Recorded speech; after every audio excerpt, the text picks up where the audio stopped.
నేను మనిషిని నేను మనిషిని నా తల్లిదండ్రులను పాపంలోనే కన్నారు నన్ను. నేను పాపంలోనే పుట్టాను, పాపంలోనే పెరిగాను. నేను చంద్రుడి మీద నడిచి రావటం గొప్ప కాదు. నా కొరకు భూమి మీద నడవటానికి వచ్చాడే. భూమి మీద నడవటానికి వచ్చాడు. ఎక్కడి నుంచి?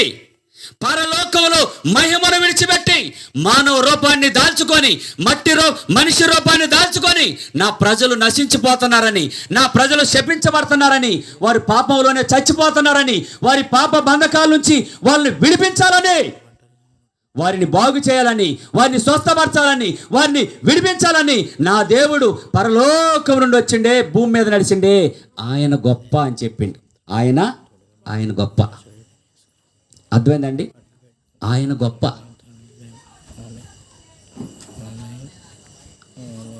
ప్రైజ్ ది లార్డ్ చెప్పండి అందరూ కూడా. అలే